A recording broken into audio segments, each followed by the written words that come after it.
look at this. The reporter is Tim Sheridan, and this is some of the most amazing things I've ever seen as far as sport on television is concerned. Judge for yourself.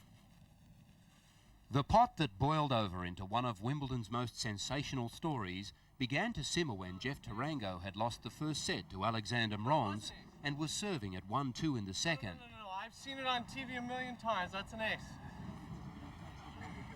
Yes, it is. Yes, it is. It happened in our doubles, the same thing the other day. Yes. On the evidence of the replay, the Californian would seem to have a case. But it was when Tarango resumed his service that the conflict escalated. The wide backhand conceding a break point and drawing applause from the crowd. Tarango's temper exploded. Oh, shut up! Code violation, audible obscenity warning, Mr. Tarango.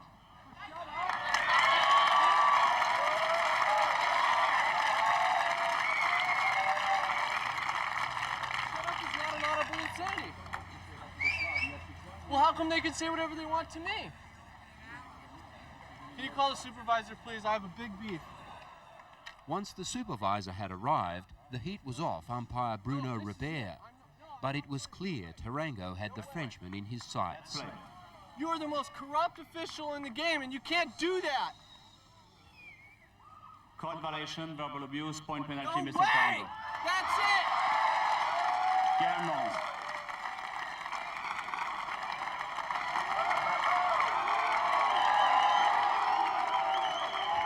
With that, Tarango became a rarity in Wimbledon history. He walked off the court, defaulting himself. We've all heard of tennis fathers and mothers, but now the tennis wife has emerged. After Jeff had gone, Benedict Tarango lost her French temper and slapped umpire Bruno Robert. Then, back in the interview room, Tarango alleged that Robert had favoured certain players over a long period. I think he was definitely against me because of the things that I had brought up to his friends in the past.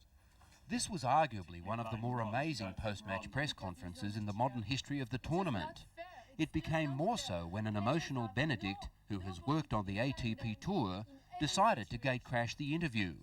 After Jeff had explained that he didn't know what had happened after he'd left the court. Benedict's Gallic frankness and the look on Jeff's face had everyone spellbound. Because I want to do something against him, yeah.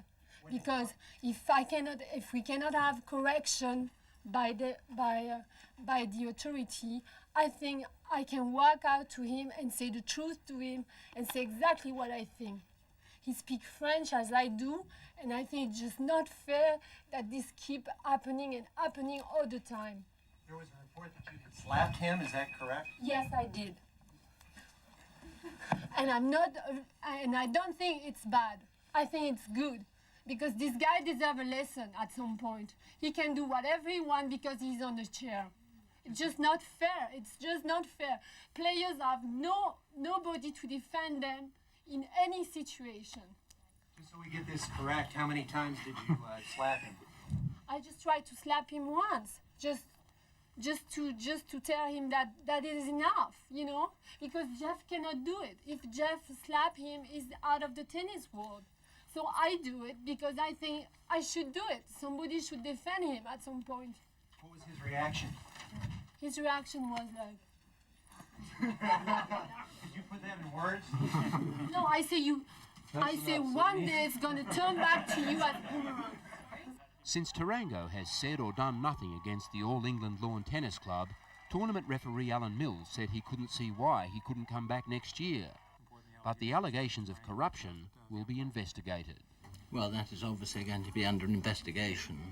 There's so many ramifications from that is going to take some time. I don't know, I don't feel that I should be pushed around in my whole life, you know, and let people take advantage of me. And I just felt that I was backed into a corner and that I had really no recourse for defending myself. With the summer of tennis right around the corner, Wide World of Sports has every angle covered. From match highlights, press conferences and every breaking news story, Wide World of Sports is your home of tennis. So click that subscribe button so you don't miss a thing this summer.